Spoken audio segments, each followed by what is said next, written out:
Hello friends, स्वागत है आप सभी का आपके अपने यूट्यूब चैनल में। आज इलेक्ट्रीशियन सेकंड ईयर 28 जुलाई 2026 आज का पूरा पेपर करेंगे इस वीडियो में।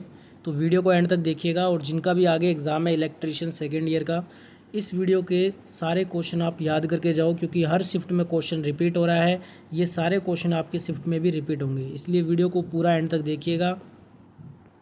तो देखिए दोस्तों, ITI सेकेंड ईयर इलेक्ट्रीशियन का क्वेश्चन पेपर आपके स्क्रीन पे आ गया है। उससे पहले वीडियो को जिन्होंने भी लाइक नहीं किया हुआ तो फटाफट से पहले तो आप वीडियो को लाइक कर दो और ज़्यादा से ज़्यादा शेयर करना सभी दोस्तों के साथ में इस पेपर को। पूरा पेपर ये आपसे पूछा जाएगा आपके शिफ्ट में, इसलिए एंड तक देखना है, एक भी क्वेश्चन स्किप नहीं करना है। पहला क्वेश्चन यहाँ पे कहा गया है कि इन्वर्टर का कार्य क्या होता है। What is the function of inverter, ये पूछा गया है पहले क्वेश्चन में। तो इन्वर्टर का कार्य होता है DC को AC में बदलना, कन्वर्ट DC टू AC, ये इन्वर्टर का कार्य होता है। डी नंबर ऑप्शन यहाँ पे राइट हो जाएगा। अगला क्वेश्चन देखिएगा, क्वेश्चन नंबर 2 यहाँ पे पूछा गया आपसे, बड़ी DC मशीन के पोल कोर को बनाने के लिए किस धातु का उपयोग किया जाता है। Which metal is use to make the pole core of large DC machine. इसके लिए हम कास्ट स्टील का यूज़ करते हैं, कास्ट स्टील का। राइट आंसर यहाँ पे ऑप्शन नंबर डी होगा। फिर से बोल रहा हूँ, कोई भी क्वेश्चन को स्किप नहीं करना है आपको, सारे क्वेश्चन वेरी इंपॉर्टेंट हैं। आपके शिफ्ट में ये सारे क्वेश्चन पूछे जाएंगे, इसलिए पूरा पेपर देखिएगा लास्ट तक। अगला क्वेश्चन यहाँ पे है, PWM का फुल फॉर्म बताइए। What is the full form of PWM। PWM का फुल फॉर्म होता है pulse width modulation. Pulse width modulation होता है PWM का full form. C number option यहाँ पे राइट हो जाएगा। अगला क्वेश्चन नंबर 4 आपसे पूछा गया था, 70% दक्षता और 0.8 पावर फैक्टर पर 2 HP single phase motor 240 volt का इनपुट करंट क्या होगा। अब यहाँ पे इसके लिए फॉर्मूला होता है, जब आप फॉर्मूला में वैल्यू पुट करके आंसर निकालोगे तो आंसर आएगा 11 एम्पियर। यहाँ पे सॉल्यूशन पूरा नहीं करवा रहा हूँ क्योंकि बहुत सारे पेपर आए हुए हैं, सबका सॉल्यूशन करना है, टाइम कम है, इसलिए आपको डायरेक्ट आंसर बता रहा हूँ। डी नंबर ऑप्शन राइट हो जाएगा। अगला क्वेश्चन देखिएगा, क्वेश्चन है, यदि लोड बढ़ जाता है तो अल्टरनेटर के टर्मिनल वोल्टेज को कम करने का क्या कारण है। Which causes to reduce the terminal voltage of an alternator if the load increases. Armature प्रतिरोध, आर्मेचर जो रजिस्टेंस होता है, अगर लोड बढ़ जाता है तो अल्टरनेटर के टर्मिनल वोल्टेज को कम करने का कारण होता है, क्योंकि आर्मेचर प्रतिरोध इसका कारण होता है। राइट आंसर ऑप्शन ए होगा। अगला क्वेश्चन देखिएगा, क्वेश्चन पूछा है कि प्रवर्धन के लिए NPN ट्रांजिस्टर के लिए किस प्रकार की अभिनति की आवश्यकता होती है। Which type of biasing is required to a NPN transistor for amplification. इसके लिए आवश्यकता होती है बेस पॉजिटिव, एमीटर नेगेटिव और कलेक्टर पॉजिटिव। बेस पॉजिटिव होना चाहिए, emitter negative and collector positive होना चाहिए। ठीक है, राइट आंसर यहाँ पे ऑप्शन बी कर लीजिए। अगला क्वेश्चन देखिएगा, क्वेश्चन नंबर 7 इस पेपर का पूछा गया आपसे, यदि कॉइल पिच पोल पिच से कम हो तो वाइंडिंग का नाम बताइए। What is the name of winding if coil pitch is less than pole pitch. अगर कॉइल पिच पोल पिच से कम है तो ये वाइंडिंग है शॉर्ट कोर्डेड वाइंडिंग। कौन सी है ये, शॉर्ट कोर्डेड वाइंडिंग इसको बोलते हैं। राइट आंसर ऑप्शन बी होगा। अगला क्वेश्चन देखिएगा, क्वेश्चन कह रहा है, औद्योगिक अनुप्रयोग में मोटरों के अनुक्रमिक नियंत्रण की आवश्यकता क्यों होती है। Why sequential control of motors are required in an industrial application. औद्योगिक अनुप्रयोगों में मोटरों के अनुक्रमिक नियंत्रण की आवश्यकता होती है ऑपरेशन की सटीकता बढ़ाने के लिए, to increase the accuracy of operation. Right answer option number C है इस क्वेश्चन में। नेक्स्ट यहाँ पे क्वेश्चन नंबर 9 पूछा गया इस पेपर में, ध्वनि रिकॉर्डिंग उपकरणों के लिए हिस्टेरिसिस मोटर उपयुक्त क्यों होती है। Why the hysteresis motor is suitable for sound recording instrument. क्योंकि शोर रहित ऑपरेशन होता है, इसमें नॉइसलेस ऑपरेशन होता है, इसलिए ध्वनि रिकॉर्डिंग उपकरणों के लिए हिस्टेरिसिस मोटर उपयुक्त मानी जाती है। राइट आंसर ऑप्शन नंबर ए हो जाएगा। अगला क्वेश्चन देखिएगा, कंट्रोल पैनल वायरिंग में प्रयुक्त DIN रेल का उद्देश्य क्या होता है। What is the purpose of DIN rail used in the control panel wiring. बिना स्क्रू के कंट्रोल एक्सेसरीज को माउंट करना, mounting the control accessories without screws. इसलिए कंट्रोल पैनल वायरिंग में प्रयुक्त DIN रेल का ये उद्देश्य है। राइट आंसर यहाँ पे ऑप्शन नंबर बी कर लीजिएगा। अगला क्वेश्चन करें उससे पहले वीडियो को जिसने भी लाइक अभी तक नहीं किया हुआ है तो सभी दोस्तों से रिक्वेस्ट करूँगा, सभी एक बार वीडियो को लाइक कर दीजिए और ज़्यादा से ज़्यादा इस पेपर को अपने दोस्तों के साथ में शेयर कीजिएगा। अगर आप रोज़ाना ITI की फर्स्ट ईयर सेकेंड ईयर सभी ट्रेड की वीडियो देखना चाहते हैं तो फटाफट से चैनल को सब्सक्राइब करके पास वाले नोटिफिकेशन को भी ऑन कर लीजिए। आगे कंटिन्यू करते हैं पेपर को। 11 नंबर क्वेश्चन आया था कि किस डिवाइस में बहुत उच्च इनपुट प्रतिबाधा, कम शोर आउटपुट, अच्छी लीनियरिटी और कम इंटर इलेक्ट्रोड क्षमता होती है? तो ये होती है यूनी जंक्शन ट्रांजिस्टर में, सॉरी ये गलत हो जाएगा, ये होती है आपका फील्ड इफेक्ट ट्रांजिस्टर में। किस में होती है? फील्ड इफेक्ट ट्रांजिस्टर में। डी नंबर ऑप्शन यहाँ पे राइट हो जाएगा। अगला क्वेश्चन देखते हैं, डायग्राम वाला क्वेश्चन है और आपके शिफ्ट में भी चित्र वाले क्वेश्चन बहुत सारे आएंगे, ध्यान रखिएगा। तो ध्यान से देखिए चित्र वाले क्वेश्चन कैसे करना है। जैसा कि चित्र में दिखाया गया है, AC मोटर स्टार्टर का नाम बताना है आपको। What is the name the AC motor starter as shown in the figure. मैं आपको एक चित्र दिखाता हूँ, उसमें बताना है कि ये कौन सा AC मोटर का स्टार्टर है। तो ये डायग्राम आपके स्क्रीन पे है, देखिएगा। आपने डायग्राम अच्छे से अगर पढ़े होंगे तो आपको पता है ये कौन सा AC स्टार्टर मोटर है। ये तो ये है दोस्तों आपका ऑटो ट्रांसफार्मर स्टार्टर। कौन सा है ये? ऑटो ट्रांसफार्मर स्टार्टर है। राइट आंसर ऑप्शन सी होगा। अगला क्वेश्चन भी डायग्राम वाला ही है। इसमें आपको बताना है कि जैसा कि चित्र में दिखाया गया है, कॉलर का कार्य क्या है। What is the function of collar as shown in the figure. यहाँ पे जो कॉलर दिखाया गया है इसका कार्य बताना है आपको। तो इसका कार्य हो जाएगा दोस्तों, ये क्षेत्र के चारों ओर इंसुलेशन प्रदान करता है, provides insulation around field. D number option यहाँ पे राइट आंसर होगा। नेक्स्ट क्वेश्चन देखिएगा, VFD का फुल फॉर्म पूछा हुआ है। What is the full form of VFD। VFD का फुल फॉर्म होता है वेरिएबल फ्रीक्वेंसी ड्राइव। क्या होता है? Variable frequency drive. C number option यहाँ पे राइट हो जाएगा।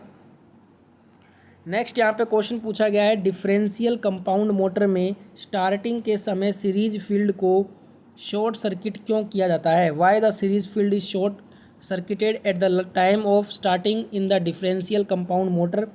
घूर्णन की उचित दिशा बनाए रखने के लिए किया जाता है, to maintain the proper direction of rotation. A number option will be the right answer. Next question on your screen is, प्रतिरोध के संबंध में सिंगल फेज इंडक्शन मोटर की रनिंग वाइंडिंग और स्टार्टिंग वाइंडिंग के बीच क्या संबंध होता है। What is the relation between the running winding and starting winding of a single phase induction motor with respect to resistance. तो ये होता है रनिंग वाइंडिंग निम्न होती है, स्टार्टिंग वाइंडिंग ज़्यादा होती है। Running winding is less, starting winding is more. Right answer हो जाएगा ए नंबर ऑप्शन। बिल्कुल ऐसे क्वेश्चन ही आपके शिफ्ट में भी पूछे जाएंगे। अगला क्वेश्चन देखिएगा, चित्र वाला है। चित्र में दर्शाए गए प्रतीक का नाम बताना है। तो ये जो प्रतीक है, सिंबल है, ये किसका सिंबल है। तो ये आपका है लाइटनिंग अरेस्टर, LA का सिंबल है। राइट आंसर ऑप्शन ए होगा इस क्वेश्चन में। नेक्स्ट क्वेश्चन करते हैं फटाफट से। अगला क्वेश्चन नंबर 18 पूछा गया, कौन सा मल्टी वाइब्रेटर एक repetitive pulse wave form output उत्पन्न करता है। Which multi vibrator produces a repetitive pulse wave from output. तो ये करता है दोस्तों stable multi vibrator. Right answer इस क्वेश्चन का ऑप्शन बी है। अगला क्वेश्चन नंबर 19 आया था कि स्टेपर मोटर के फ़ायदे बताइए। What is the advantages of stepper motor. Stepper motor जो होती है ये बहुत कम गति से चल सकता है, can run at very low speed, ये इसका बहुत बड़ा फ़ायदा है। राइट आंसर ऑप्शन ए होगा। अगला क्वेश्चन नंबर 20 आया था, DC जनरेटर अपना अवशिष्ट चुंबकत्व क्यों खो रहे हैं। Why the DC generators are losing their residual magnetism. रोटेशन की दिशा अक्सर बदलने के कारण, change of direction of rotation very often, इसके कारण DC जनरेटर अपना अवशिष्ट चुंबकत्व खो रहे हैं। राइट आंसर यहाँ पे ऑप्शन नंबर बी कर लीजिएगा। अगला क्वेश्चन नंबर 21 यहाँ पे पूछा गया, डिस्ट्रीब्यूशन सिस्टम में डिस्ट्रीब्यूटर्स के लिए सब स्टेशन को कौन सी विद्युत लाइन जोड़ती है। Which electric lines connect the sub station to distributors in distribution line system. तो ये करती है फीडर। फीडर ये काम करता है जोड़ने का, सी नंबर ऑप्शन राइट हो जाएगा। नेक्स्ट यहाँ पे क्वेश्चन आया था कि कौन सी गति नियंत्रण प्रणाली शून्य से सामान्य से ऊपर तक गति में सहज परिवर्तन प्रदान करता है। Which speed control system provides a smooth variation of speed from zero to above normal. तो ये प्रदान करता है वार्ड लियोनार्ड सिस्टम कंट्रोल। ठीक है, राइट आंसर यहाँ पे ऑप्शन नंबर ए होगा।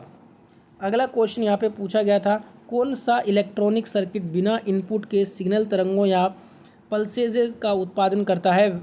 विच electronic circuit produces signal waves और पल्सेज विदाउट एन इनपुट। ये करता है आपका ओसीलेटर। ठीक है, ओसीलेटर करता है ये, राइट आंसर ऑप्शन सी होगा। नेक्स्ट यहाँ पे क्वेश्चन नंबर 24 आया था कि एसी मोटर वाइंडिंग में आंतरिक ग्राउलर का उपयोग करके किस प्रकार का टेस्ट करते हैं। Which type of test is conducted using internal growler in AC motor winding. Short circuit test किया जाता है इससे, राइट आंसर ऑप्शन सी हो जाएगा। अगला क्वेश्चन पूछा गया था, सिंक्रोनस मोटर के वी वक्र द्वारा किसे दर्शाया जाता है। Which is represented by the V curve of the synchronous motor. तो ये आर्मेचर करंट और फील्ड करंट के बीच संबंध को दर्शाता है, relation between the armature current and field current. Right answer यहाँ पे ऑप्शन डी होगा। अगला क्वेश्चन देखिएगा, अगला क्वेश्चन आया था कि पैनल बोर्ड असेंबली में किस उपकरण से बचा जाता है। विच device is avoided in the panel board assembly. Sensor से बचा जाता है इसमें, ए नंबर ऑप्शन यहाँ पे राइट हो जाएगा। अगला क्वेश्चन पूछा गया था, EVSE का फुल फॉर्म आया था, what is the full form of EVSE। Electric vehicle supply equipment, ये इसका फुल फॉर्म होता है, राइट आंसर यहाँ पे ऑप्शन नंबर बी हो जाएगा। नेक्स्ट यहाँ पे क्वेश्चन पूछा गया था, क्वेश्चन था कि 36 लोड्स 36 कोयल्स और 4 पोल वाले मोटर के लिए 3 phase double layer distributed winding के लिए कोयल की संख्या कला प्रति पोल की गणना करना है। तो इसके लिए फॉर्मूला होता है, इसका राइट आंसर हो जाएगा 3 कोयल्स प्रति फेज प्रति पोल। ठीक है, तो राइट आंसर हो जाएगा ऑप्शन नंबर ए। अगला क्वेश्चन देखिएगा, क्वेश्चन था इंडक्शन मोटर में 3 फेज स्क्विरल केज की स्लिप गति की गणना करने का फॉर्मूला क्या होता है। तो इसके लिए जो फॉर्मूला यूज़ किया जाता है दोस्तों वो होता है एन स्लिप बराबर हो जाएगा NS माइनस NR। ठीक है, डी नंबर ऑप्शन यहाँ पर राइट आंसर हो जाएगा NS माइनस NR, इसका फॉर्मूला हो जाएगा। अगला क्वेश्चन देखिएगा, पूछा गया था कि 6 पोल स्टेटर मोटर की विद्युत डिग्री क्या होगी। 6 पोल स्टेटर मोटर की विद्युत डिग्री हो जाएगी 1080 degree. Right answer option number ए हो जाएगा इस क्वेश्चन का। अगला क्वेश्चन पूछा गया था, किसी कॉन्टैक्टर के लिए कंट्रोल सर्किट वोल्टेज का चयन कैसे किया जाता है। How the control circuit voltage for a contactor are selected. No volt coil rating के अनुसार, as per no volt coil rating के अनुसार ये सेलेक्ट होता है। राइट आंसर यहाँ पे ऑप्शन नंबर ए हो जाएगा। ठीक है, आगे बढ़ते हैं अगले क्वेश्चन में। अगला क्वेश्चन आया था कि कौन सा डीसी लोड कॉन्टैक्टर के DC4 स्टैंडर्ड ड्यूटी साइकिल द्वारा दर्शाया गया है। सीरीज मोटर की स्टार्टिंग और stopping. Right answer option A हो जाएगा।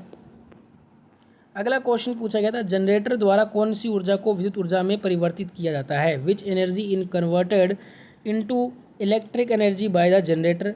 यांत्रिक ऊर्जा को, राइट आंसर ऑप्शन डी हो जाएगा। मैकेनिकल एनर्जी को चेंज किया जाता है इलेक्ट्रिक एनर्जी के द्वारा। ठीक है, अगला क्वेश्चन यहाँ पे पूछा गया था, 220 वोल्टेज RMS AC वोल्टेज का पीक वोल्टेज क्या होगा। ये हो जाएगा 311.12 voltage. Right answer option number D होगा।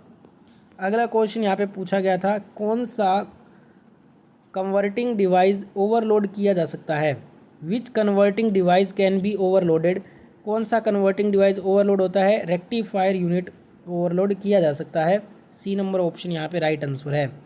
नेक्स्ट यहाँ पे क्वेश्चन आया था, किसी ड्राइव में V/F अनुपात को स्थिर रखना क्यों आवश्यक होता है। Why it is necessary to keep V/F ratio constant in a drive. सभी गति पर रेटेड टार्क बनाए रखने के लिए। Maintain the rated torque at all speeds.